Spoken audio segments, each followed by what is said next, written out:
We had only 175 people to pass the BBI constitutional amendment. We ended up with 235 saying yes, right? There are a few people who did not say yes, yeah? And it's their right, and we respect it. Yesterday, what happened in this house has demystified many things. It has demystified many myths that have been going on in this country, which was we have the numbers. Yesterday, people have realized they don't have numbers. They only have maybe telephone numbers of their supporters. So I want to tell the prophets of doom who have been using our names as the members of the pastoralist community that shame on you. We are enlightened. All right, and one of the gentlemen speaking there is in studio. That is Dr. Eden Kenan, the Member of Parliament for Elders. Karibu sana to the show. We also have Dr. Chris Omalwa, who is Member of Parliament for Community. Karibu sana. And obviously, one Caleb Kositanyi is joining us via way of Skype. And I want to begin with you, Kositanyi, and good morning. Of course, we saw what happened at Parliament, at the National Assembly on Thursday night. It went way into the night. 235 voting for the bill in the second reading, 224 voting for it in the third reading, and 63 voting against it in the third reading. But in the second reading, it had been 83, if I'm not mistaken, 85 actually. What was that like for you? Because you've seen some of members of Parliament from your side indicating or alleging that money was used. Is that true? Well, I am not sure. I've also heard that there was money, but one thing I can confirm is I was given an offer that I am premium. I would not be given 100,000. My price was 500,000, of which I declined because I think 500,000 with my conscience I would not allow. So I think definitely there was I was offered. I don't know whether others were offered, but I was offered a price. And wait a minute, you're saying that you offered 500,000 shillings. By who? Yes. By who? That one would remain remain a secret. No, that's a very important. That's a very important allegation that you raised. That actually a price was offered to you and to persuade you, and you're saying you're not sure that others may have received the same, but there is also that chance that they were offered. So it would be important if you're able to substantiate and say who offered that money. Well, Sam, you asked me a question. I've answered you, and I think you should be satisfied with the answer I give. I will not divulge who, but definitely I was given an offer. It's very wrong. Kainan, relax, Kainan.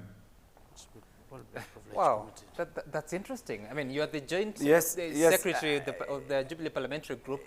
Did money make its way to Parliament? I think, first of all, Caleb, being a very seasoned legislator and a former Deputy Secretary General of the Jubilee Party, should be held accountable to the statement that he has just made. To the best of my recollection, first of all, that's an insult to the membership of the House. It's an insult to the integrity of the entire members. It's something that I know he will say it is said outside the President of Parliament, but it's something that will even require the attention of the House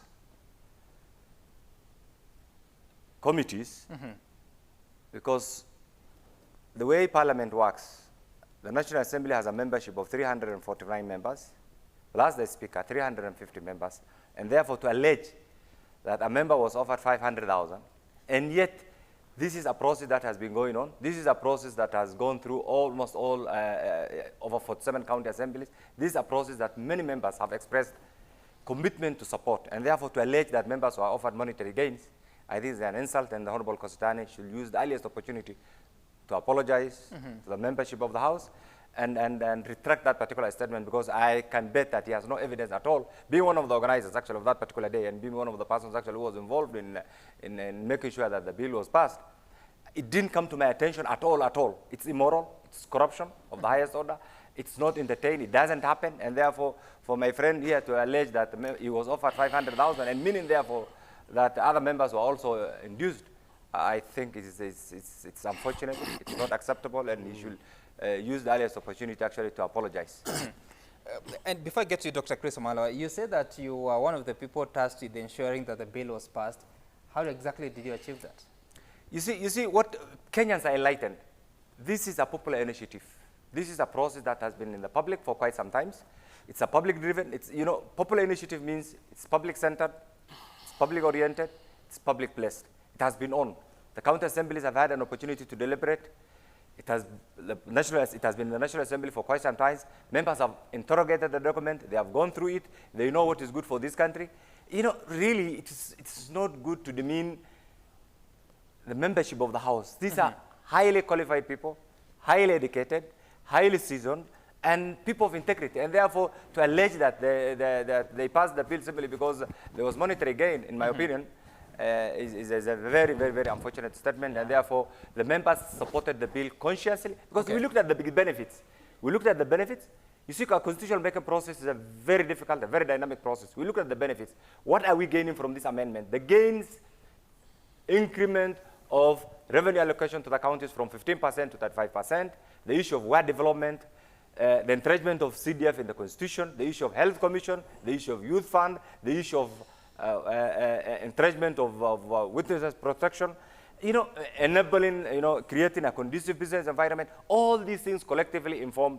I must admit that it's not 100% perfect document. Okay. But given what we have right now, I have no doubt in my mind that this is going to add in the transformation of the Kenyan society and in the development of Kenya as a very important country. Honorable Kenan, we'll get into the details, but first let's listen to some two members of parliament who also spoke about the vote, one of them alleging that actually that allegation by Kositanyi may have happened. Listen.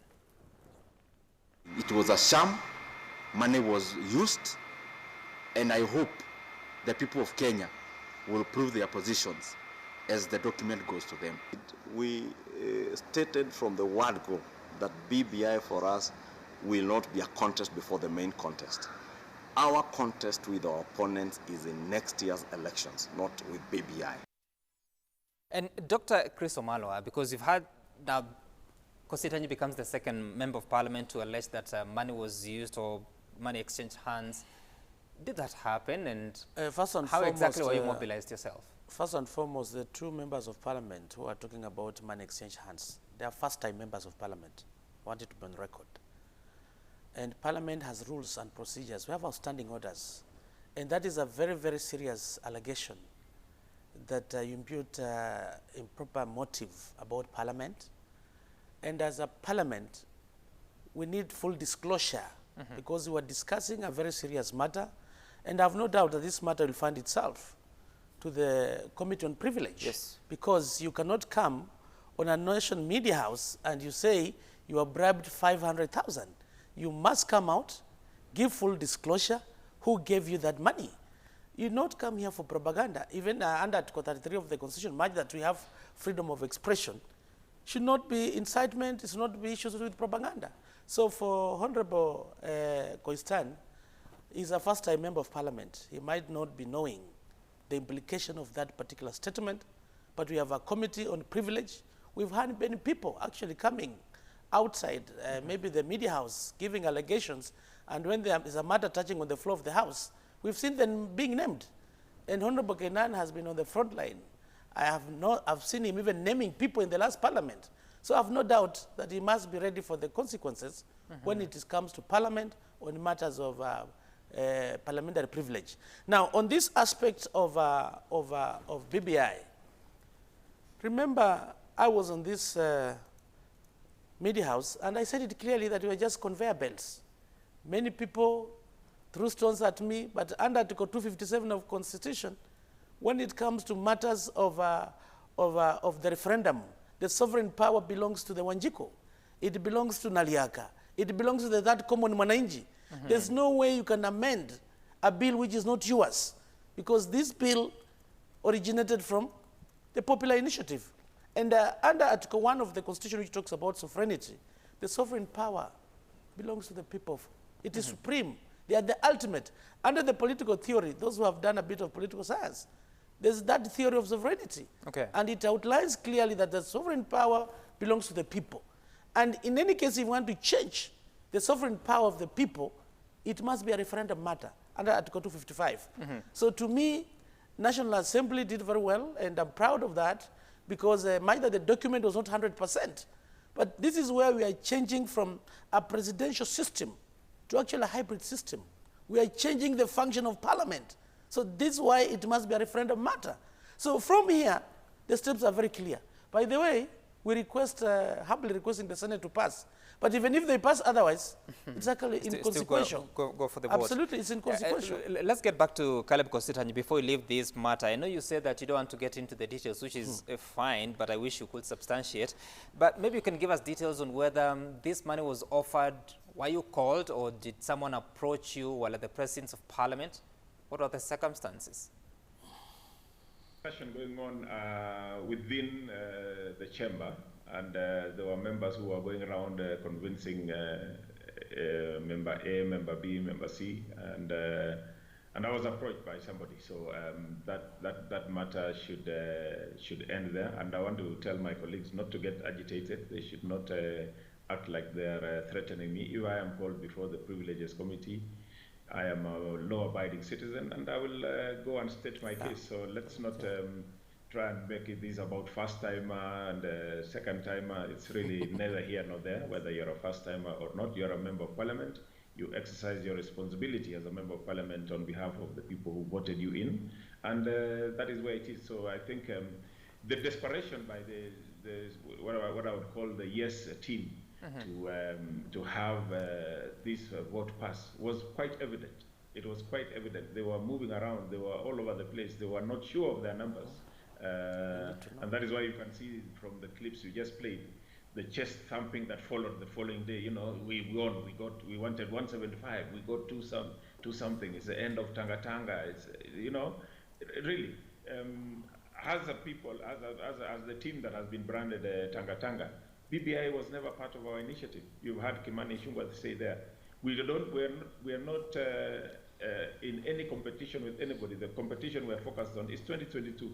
So all these other side shows, we're not part of it. Oh, okay, just before you leave that point, so that when you say that people are moving around offering people money, is this from the leadership of the House? Is it any ranking member? If you could describe the person making the offer?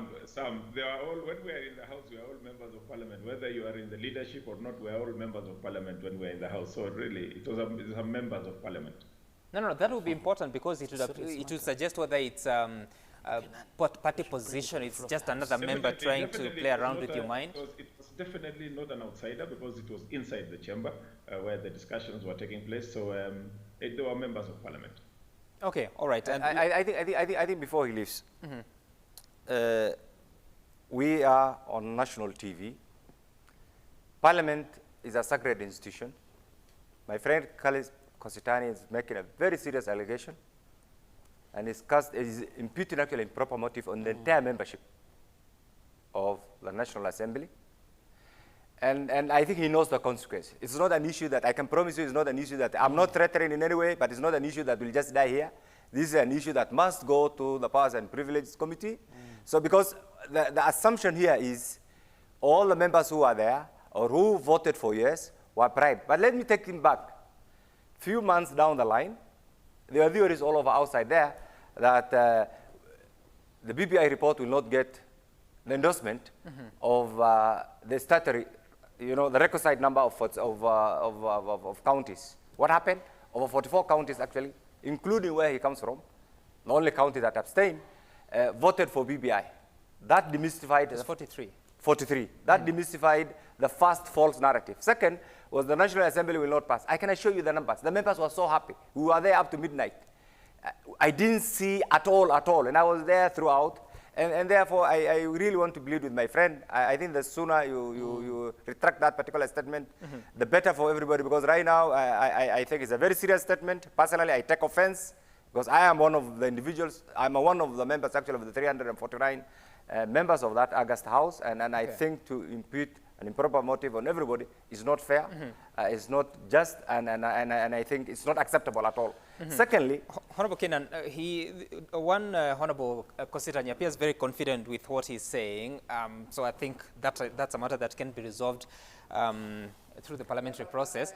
Let me conclude by saying this. I think it's also not fair to assume that anything that does not originate from certain quotas does not enjoy legitimacy of sort. This is a national process. Okay. Everybody has the right to deliberate. Everybody has the right to make an informed decision and make an individual choice. And therefore, to criminalize over, and I think the numbers that voted, the first round was 235. The second round was 224. To allege that those members actually were induced, were voted not because of their conscience, but because of other considerations, I think, in my opinion, is very unfair. Okay. And not acceptable at all. All right, let's listen to a member of parliament who has been at the forefront opposed to the BBI process, but eventually changed or voted differently. So let's listen to the member of parliament for Bahati. Odinga alisema ni nyoka na itatuuma, na hii nyoka we are ready. Tutapigana na hii nyoka. Ua nyoka. Ua nyoka. Ua nyoka. Ua nyoka. Itatuuma. Ua nyoka. I, Onesmus Kimani Ngonjiri, MP Bahati, I vote yes. The camp here of the Deputy President, we are talking about from bottom to top. And you see also the BBI is also doing from bottom to top. It's almost the same. People are saying some of them I could have not gone no. I'm the side of the Deputy President. I'm his supporter, I'm his big supporter. But who have ever had the DP saying no? Who have ever had him saying that? You have never said no. So Caleb Kusitanya, I know Dr. Chris Omala have skipped you, but Caleb, what changed for Kimani Ngonjiri? He's saying that BBI as well as the clarion call for William Ruto of bottom-up approach is the same. What has changed? Well, Sam, let me take you back a bit and just remind Kenan that, yes, 44 counties passed the BBI bill, although we are told 12 passed the right one, and 34 passed the one that, or is it 32, passed one that had errors. But of course, it came with a 2 million car grant, which MCAs have been asking for since 2013, and eventually, because of to loosen the guard on the referendum on the BBI issue, they were offered the 2 million grant. So it came at a price. But let's get back to Kimani Ngonjiri. I have said that I had said earlier that as a supporter of the Deputy President, we have BBI is not part of our agenda. It is not even in our AOB. We have been observers. We have given our views. We will continue to give our views, but we never ever took a position that we will vote yes or no. Every member was at liberty to vote the way he wanted, and Kimani Ngonjiri has expressed himself on why he voted, and he has gone on to reaffirm that he has not left the Deputy President's camp. So I think the excitement, of course, you can tell from the excitement from the yes team, how they were excited to get one or two members from our side to say yes. But actually, that is not an issue. We have taken no position.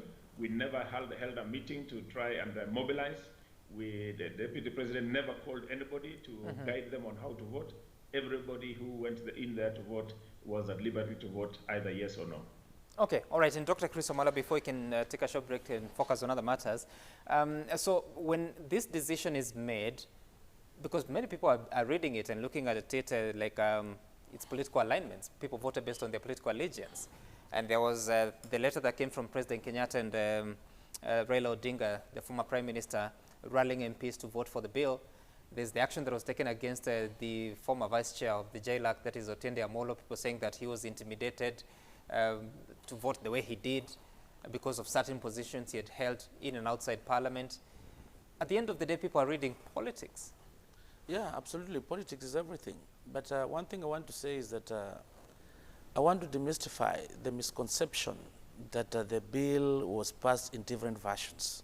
Remember, people raised point of orders to the Speaker, and the Speaker made his ruling. So these misconceptions that the different bills were passed, it is totally wrong. Because the issue a typo, like today your name is Sam, it is spelled as S-A-M. But when you do a mistake, instead of typing M, you say San, instead of A, it says Sam, maybe double. And he say that this is just typo without maybe changing the substance. And this will be rectified. So the assumption, people saying that we had different bills, that is totally wrong. And this bill, even the IEBC chair said, at no given time, did they amend anything? So people are just trying to hang on anything, maybe to portray something negative about the referendum. Okay, this BBI issue, by the way, not everything is good. But for members of parliament, I want to tell you that some of them, they're happy about it. Even when you ask Quistan himself, I'll tell you about CDF. CDF is the only fund you can hear development in every village, including his own constituency. But because I said he's just come in parliament, he might not have understood the history of the CDF. In the last parliament, we had many court rulings that were ruling contrary to the spirit of the CDF. But this is the very first time CDF is being anchored in the constitution and is going to benefit his people from Soy constituency. Okay. Another something which was very good about the members of parliament is about having the cabinet secretaries, cabinet ministers coming to the floor of the house. Who knows? CK might be the next minister. That was very beneficial. That has been criticized as putting aside the requirement that cabinet secretaries are vetted by parliament. Absolutely, we can't vet parliament. We can't vet colleagues. You know, we were coming from a presidential system. And when you look at the hybrid, this particular bill is actually proposing a hybrid system. Initially, Kenya, we were in a parliamentary system. But we have not come back to pure parliamentary system. This is a hybrid.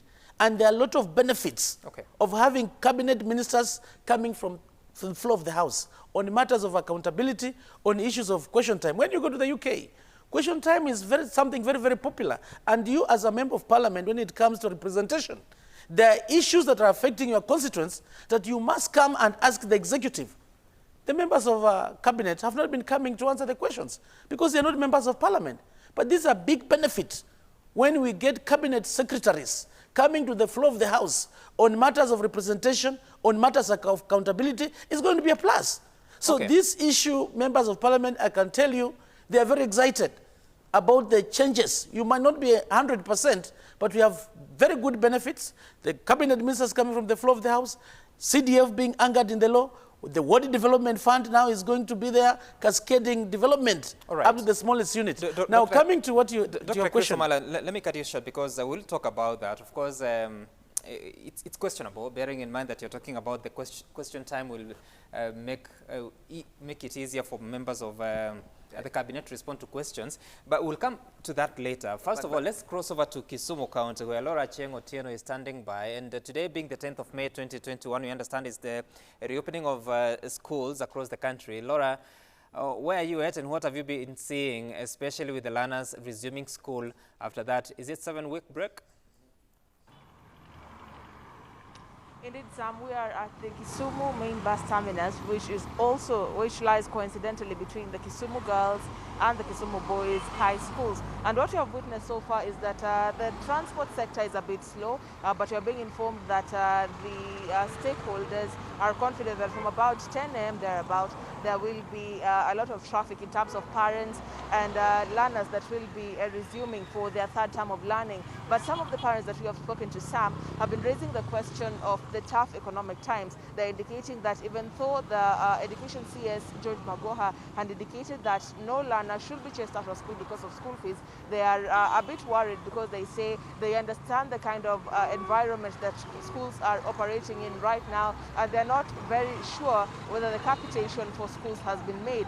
I remember sometime in March, the Education CS had indicated that government had already disbursed the various capitations to schools to ensure smooth running, but then parents are not very sure whether their children will be safe in school in terms of being sent back for school fees. But then another area of concern is the COVID-19 pandemic, because I remember there had been that vaccination plan for teachers, and statistics from the Ministry of Health indicated that slightly over 140,000 teachers had received the COVID-19 jab so far, against the target of about 300,000. And you know, here in Kisumu, this is where the Indian strain of the COVID-19 variant was discovered.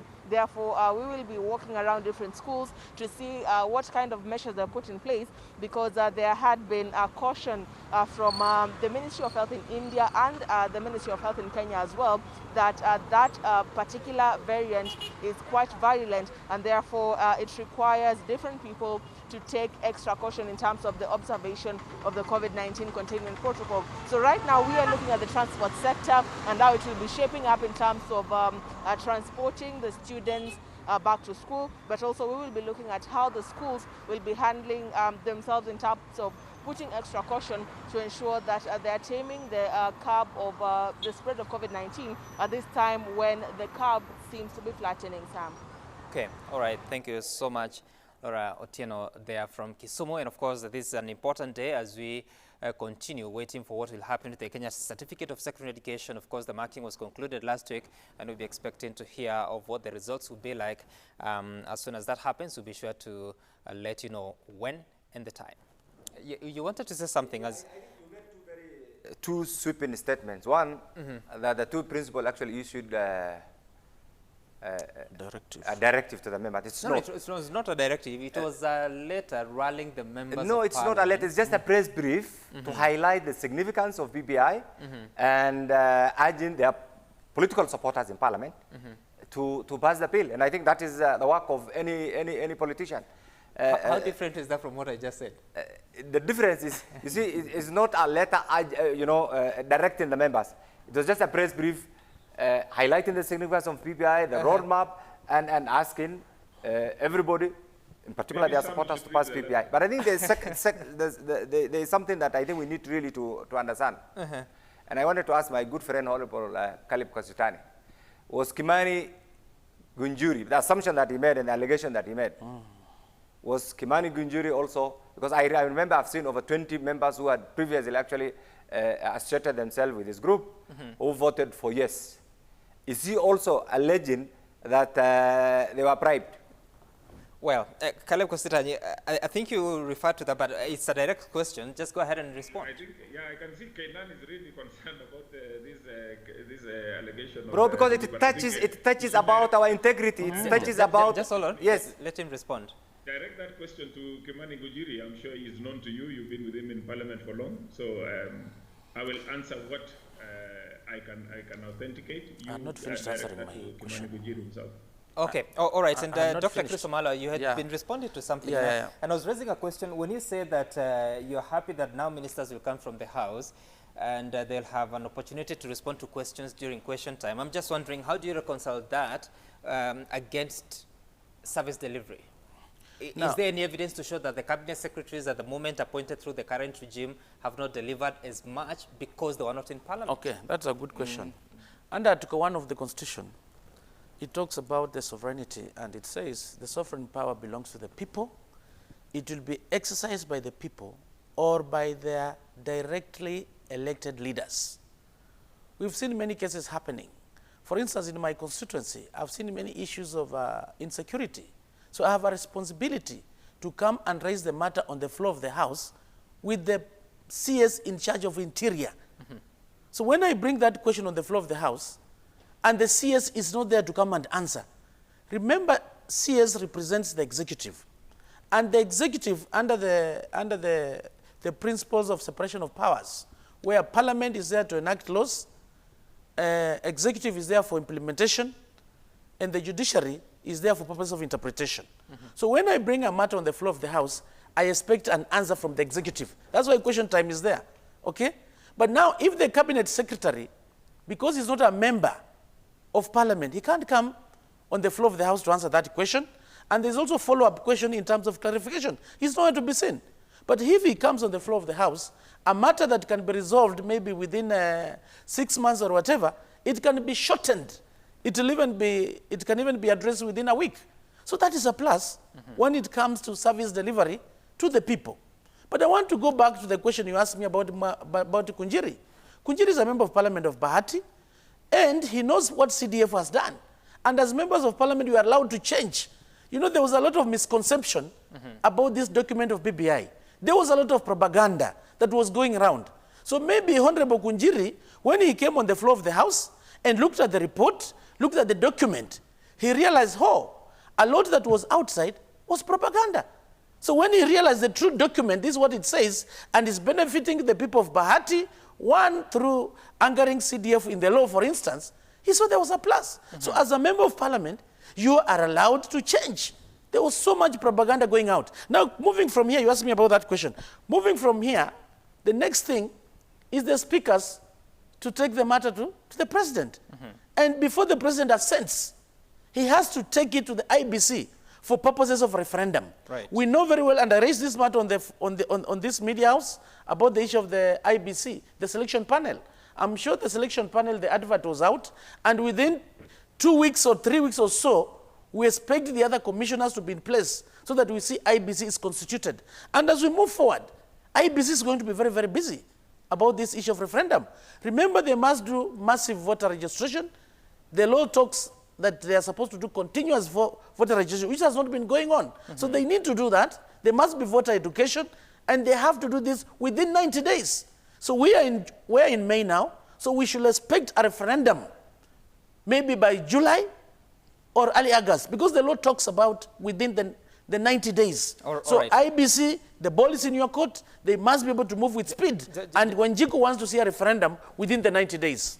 Just a moment. I got the statement. It's a BBI Principles joint statement that you are referring to. Kale Kusitanyi said that we should actually read it, and I just want to pick out one paragraph.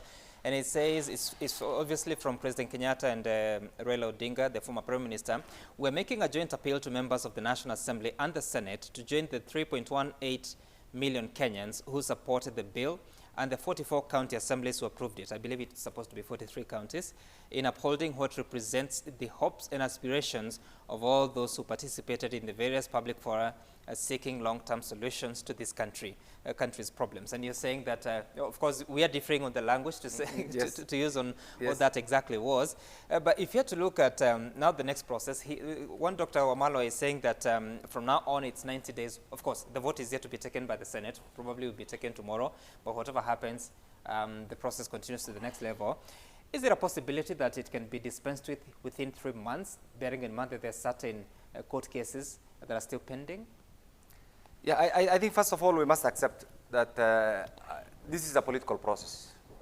This is, you know, and politics is a very difficult, very difficult actually sometimes to predict certain things.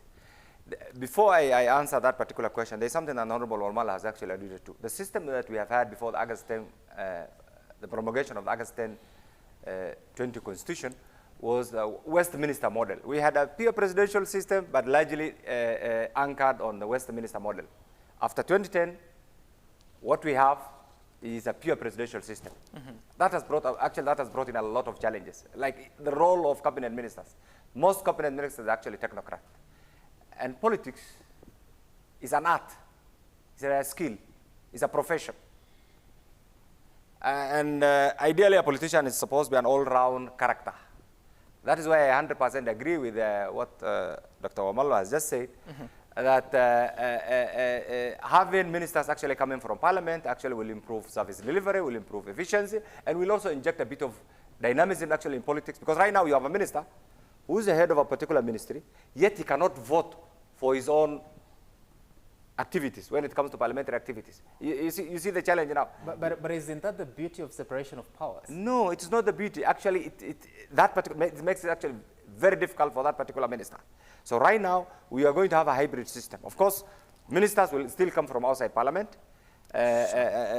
Some will come from outside parliament, others will come from parliament.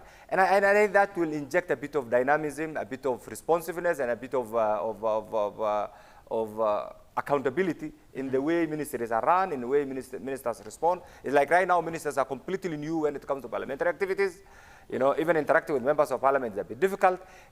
Getting to know the intrigues of parliamentary business or of parliamentary politics is also difficult. So I 100%, it also reduces cost, because instead of having, you still have members of parliament who will be traveling as ministers. That also reduces the cost of having most ministers actually coming from outside parliament. Having said that, we are waiting for the Senate. As I said earlier, this is a popular initiative. A popular initiative meaning this is a public-oriented bill a public-centered bill and a public-placed bill, meaning we have two avenues actually of amending the Constitution, a parliamentary initiative and a popular initiative. What we have right now in the confusion is, and that's why even the role of Parliament right now, as the Honorable Chris has actually just alluded to, is just a conveyor belt.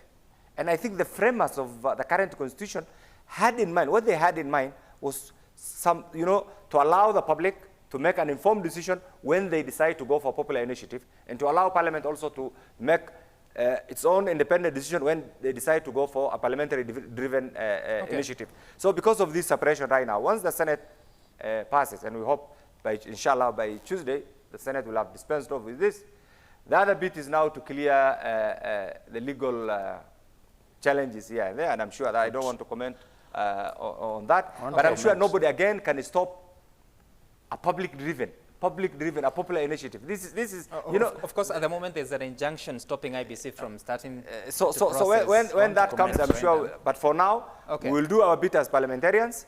We'll hand over to the president. In between, the judiciary actually will also. You see, we have three arms of government, three traditional arms of government. We have the legislature, the judiciary, and parliament. Of course, there are other imagined arms like members of the Fourth Estate and the NGO world. The judiciary is not completely oblivious of what goes on in the minds of the majority of Kenyans. So it's like they must be going, they must be seeing actually what is happening. They must be going through, and I'm sure they'll make a decision that will be in favor of what the majority of Kenyans actually want. I want to comment quickly on the court issue. Just hold on, let's take it to Caleb Kositanyi.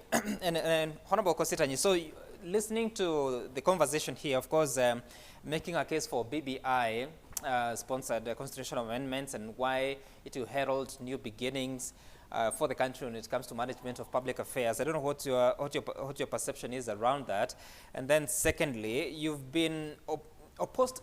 Yes, you're saying that your contest was not on BBI, but you've been opposed to so many things around BBI. But now it appears like it's going to the national vote. Do you still have a stake in that, and what will be your strategy? Well, Sam, I have a stake, but let me first start and say that my two colleagues there really surprised me, the way they are drumming up support for BBI and mentioning the issue, which of course is good, is a good part of BBI, that cabinet secretaries will come from Parliament and all. But they're not telling us where the burden is, the one that will break the camel's back, that we are bringing in 70 constituencies. We are introducing 70 constituencies, which the joint committees of Parliament and the Senate declared as unconstitutional as they are in this bill, because the elimination of constituencies is a sole responsibility of IEBC. They are not mentioning that. They are not mentioning that to gain the two-thirds gender, we will have to nominate several women, depending on how many women get to be elected. So we could end up having a bloated parliament of about 500 plus almost 600 members of parliament, which will be a burden to the taxpayer. That, of course, you can see they've clearly avoided mentioning because it is not popular with the people. The other issue is calling this a popular initiative. Really, why do we want to lie to ourselves? Why do we want to lie to Kenyans? There is not a single Kenyan who gave these views, or rather who gave his own views and said, let us change the constitution. This came as a result of the handshake between two politicians who have been competing in previous presidential elections. And after that, they just decided we are going to change the constitution. How it metamorphosed to a popular initiative along the way, and now it is owned by Kipkorir and Wanjiku and whoever, is really is a mystery. But so it is now with us. It has passed Parliament. We are waiting for Senate. The ultimate decision is the people of Kenya. That is when we will know exactly what the people of Kenya want. If the people of Kenya decide that yes, we want this bloated government, we want these 5 positions that are the ones that are being dangled down to the tribal leaders of the tribal parties, that you will get a prime minister, this one will get we'll have 2 deputy prime ministers, 2 deputy presidents. So that is actually the biggest part of BBI. The rest is just sugar coating, but the actual intent of BBI is to create positions for the few tribal kings, so that we can say... Honorable Kositanyi, was it a slip of the tongue when you said 2 deputy presidents, or did you mean deputy prime ministers? Well, there will be 2 deputy prime ministers, and I think also the deputy president. There will be 2 deputy presidents. It's a point of order. Where? Is that so? Let's okay. I think that's an error in I think let's get facts. But as you do that, no, I think I'm the next one. Just a lot. I'll get to you.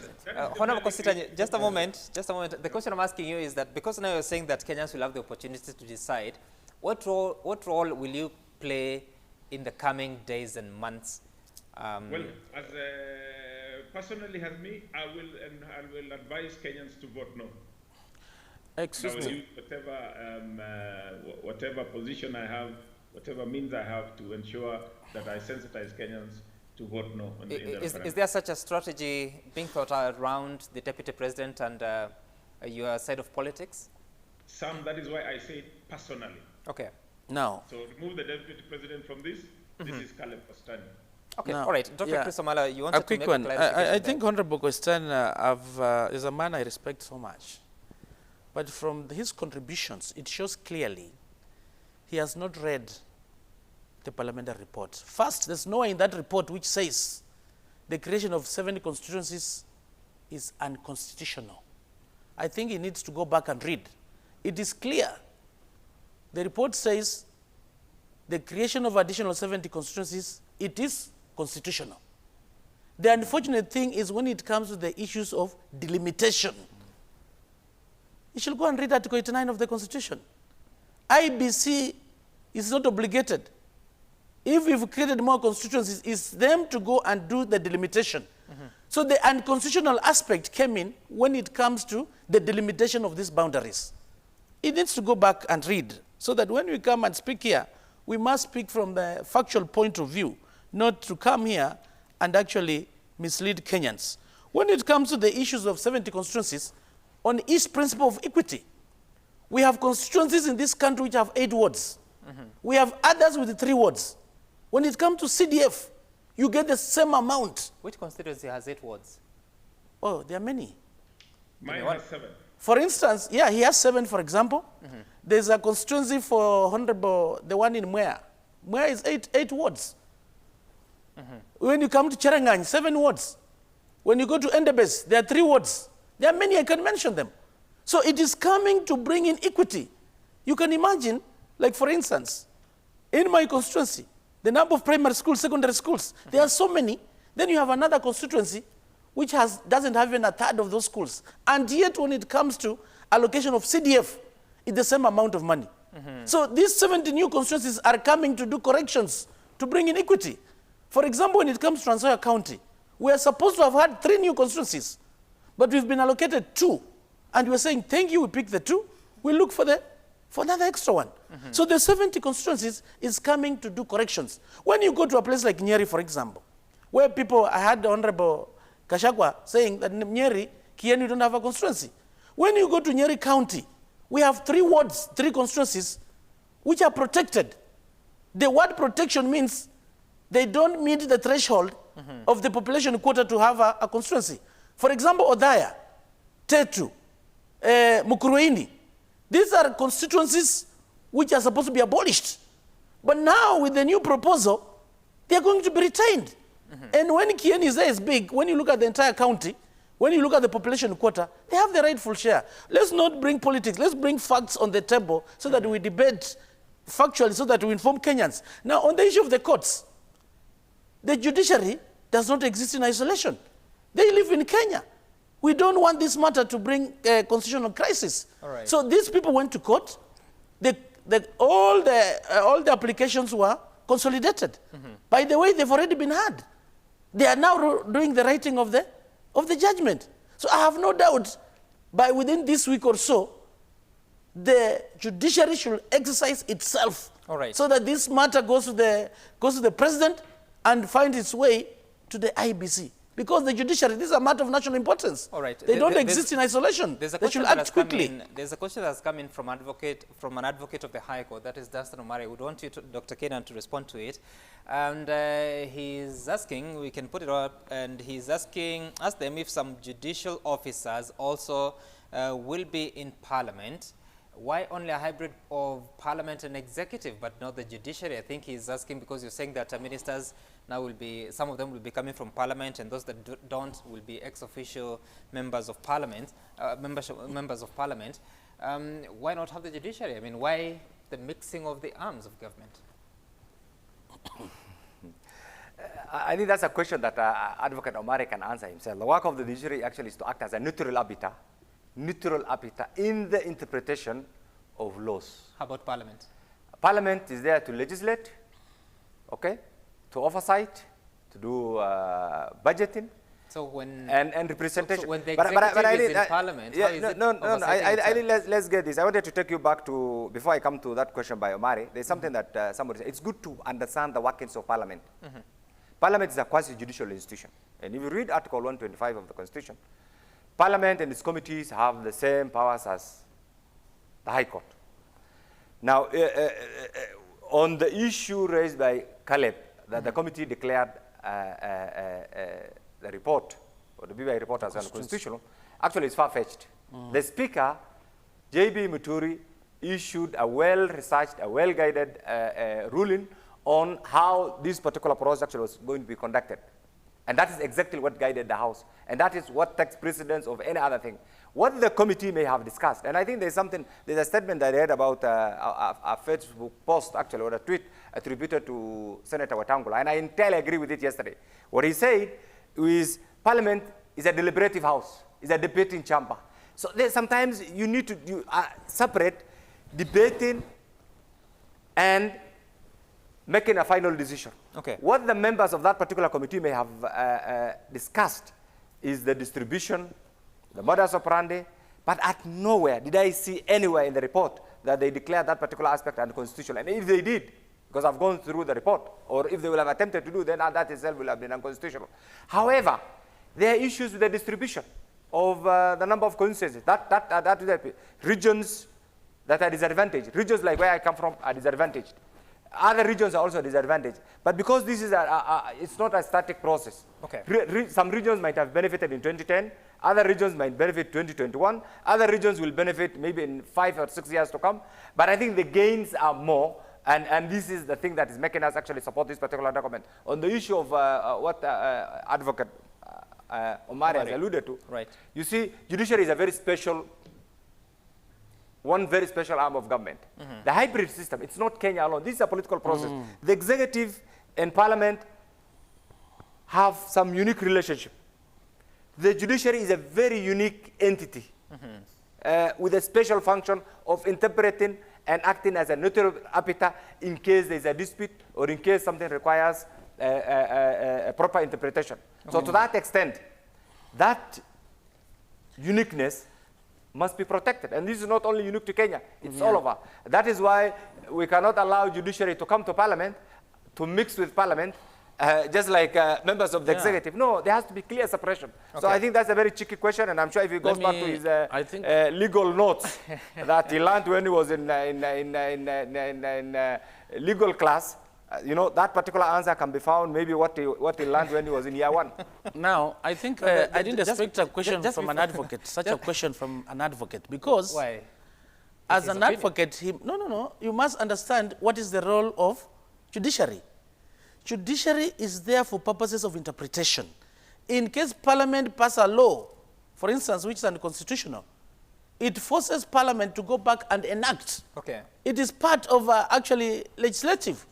So I didn't expect such a question from an advocate, because I expect him to have known the role of the judiciary is totally unique. I think he's coming from the strict interpretation of what separation of powers should be or ought to be. But let's listen to what some leaders have been saying about this and how all these processes are going to impact on politics. Listen to one Senator Orengo and some leaders from Parliament. And if my day comes, I'll accept it. If my day comes, I'll accept it. But my conscience, the way I've been brought up, my conscience, I will never sell it. I will never.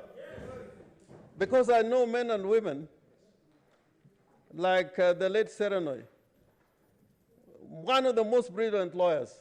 He could have lived longer as a parliamentarian. But for his standing for the truth, we are now enjoying some of the privileges. You don't just go to a burial in Nyatike and castigate the party position, and then you expect the party to clap for you. No, it will not happen. Any member who goes contrary to the party's view must know there will be consequences. My problem is, when we are in that chamber, do you follow the party position or you don't? Period. Because you are elected under that party, through the ticket of that party. You didn't come to parliament as an independent member. Party positions are that superior.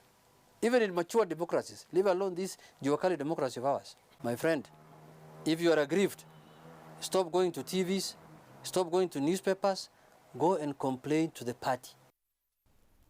All right, and Caleb Kositany, I want to bring you on this because so much has gone on, so many casualties since 2017 until now. You're one of them, and of course you saw the latest being the former Vice Chair of JLAC, that is Otiende Amolo. I mean, what does this process mean for the reorganization of politics that you can see in the next 1 year as you expect the general election to be in August 2022? Well, Sam, before you go to that, I would like to see, if you have the report there, look at paragraph 556 and see what the Joint Committee recommended on the issue of the 70 constituencies. It will answer what I was saying. On this issue of democracy and party positions, I really don't think that there should be a party position or there's anything called party position on a constitutional matter. When we are discussing serious issues like changing the constitution, issue of party position should not occur in a democracy, because it should be the rights of every member to read and interpret the way they understand it. And I think Senator James Orengo, I've seen him speaking passionately there about his conscience. He's been a seasoned person. He has been a person who has seen, who joined the fight for democracy, the democracy that we're enjoying now, and others even before him.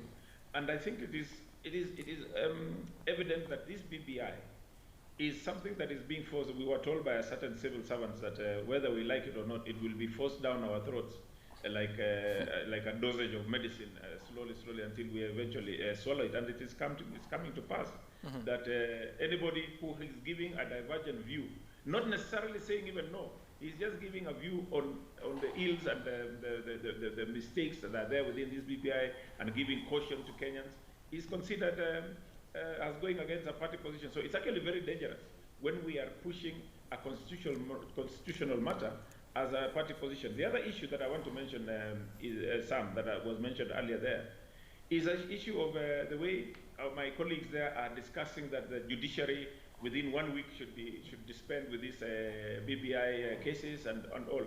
I wish they would be saying that about all the many cases that have been in court for many years. We should not treat BBI cases with some special speed and give it a preference over the judiciary, over cases that have been there before. So I think the judiciary should not be intimidated. I consider their comments here as trying to intimidate the judiciary, trying to guide the judiciary on the time they should take to dispense on this issue. The judiciary should listen to all Kenyans, have all cases, if they want to consolidate all cases, consolidate them, have witnesses come in, and let them give Kenyans justice. Okay. Because that is what they ought to do constitutionally. Honorable Kositany, what paragraph did you refer me to on the BBI? Sorry? 556. 556, I'll look it up. And Dr. Chris Omala, as we look for that. So after all what has gone on, what will this mean for 2022? Now, on matters of 2022, I think we are in a catch-22 situation because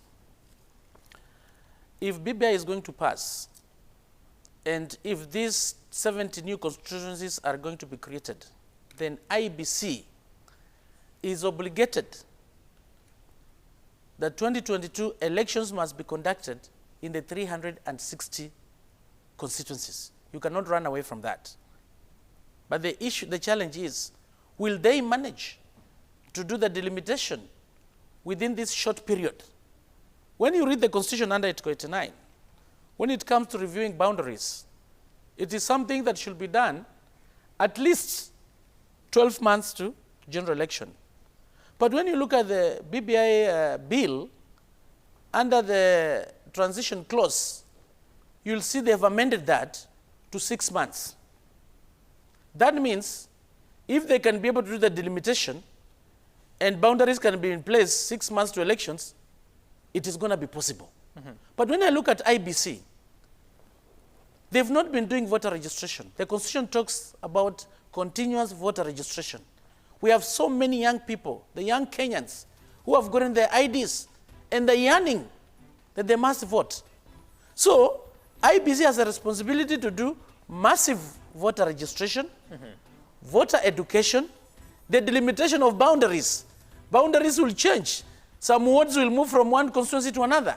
New constituencies will come in. The coding will change. They need to come up with a new master register. Within the time frame, will they manage? I think if budget is going to be allocated, it's going to be possible. All right. So what I'm looking at IEBC is going to overwork itself. The selection panel that has been put in place should move with speed so that they can be able to have the new commissioners in place, because whatever is going to happen in 2022 is going to rely on what IEBC is going to do. And whatever IEBC is going to do, its success will rely on the budget that they're going to be allocated. But now, maybe just a minute, on the issue of the courts, I want Honorable Question to know that this matter of the court has been concluded. It has already been heard. Let's wait the for the witnesses have been called. They're waiting for a ruling. Nobody is interfering with the judiciary. Let's wait for the courts to make that decision. Yes. And of course, the Caleb Constitution is referring us to paragraph 556, which talks about the creation of the 70 constituencies to be constitutional. But paragraph 557 talks about the second schedule of the BBI is unconstitutional because Article 894 is still in force, the one that requires that you have to review boundaries within at least 1 year to the general election. But now there's another schedule that says that we have to go to the next election with all these constituencies because they have to be done within 6 months. I mean, with all these conflicting ideas, what do you think then would be the best way forward so that we implement whatever will have been enacted by Parliament, or rather by the people, and not in conflict with the Constitution? But that's what I said. I think there's one aspect of this which you have been trying to suppress. This is a popular initiative. The public can still decide to even remove that particular clause. Could even change the election date. Could even reduce the election timeline. And therefore, the fact that through the popular initiative, we are saying this will be done in this particular manner, whether it's through the schedule or through parts of the other content, this is what the public has decided. And therefore, that supersedes any other provision in the current constitution. And therefore, because that's why this is called a popular initiative. The other bit that you have asked, what does this mean for 2022? This is politics. You expect the usual political things to happen. We pray that the referendum will pass. We pray that all the necessary institutions like IEBC and other institutions will do their work as stipulated actually in the Constitution. And equally, the politicians will play their role as politicians. And therefore, if you look at what happened in 1992, 1997, 2002, 2007, 2013, 2017, look at the players, look at the dynamics in our politics, look at the diversity. The same things will happen. And you will see a lot of alignment, you will see a lot of realignment, you will see a lot of changes, and therefore, and that is normal actually with a very healthy democracy, and our democracy. What we want as the key denominator here is we want a peaceful, transparent election devoid of all other things that used to characterize all the past elections, like violence, like, all other things that used to come. You saw what happened in 2017, you saw what happened in 2007, you saw what happened in 2002, we were somehow lucky, 1997 and 1992. So the reason why we are pushing for this is to make sure some of the things that happened in the past elections don't happen again, so that everybody gets a free and fair opportunity to participate in the election, make an informed choice, elect a person of your choice, when you are not under intimidation, when you know that the decision you have made is going to contribute positively to the well-being of Kenyans, society. And that is what we expect. All right, Dr. Eden Kenan, thank you so much for your time. Dr. Chris Omalo as well, thank you for your time. And Caleb Kositany, thank you so much for joining us via way of Skype. And of course, the highlight of the morning has been that claim that you made, and confidently so, that money was offered to you. You said that you have the evidence. You would not want to go into the details, but I hope that this can be brought to full glare and accountability happens so that we understand how decisions are made and what goes on behind the scenes. My name is Sam Gituku. Up next is Willis Raburu with his panel, Sporty Monday, looking at the latest in as far as different leagues and sports are concerned, including why Man City is yet to lift the trophy. Bye for now.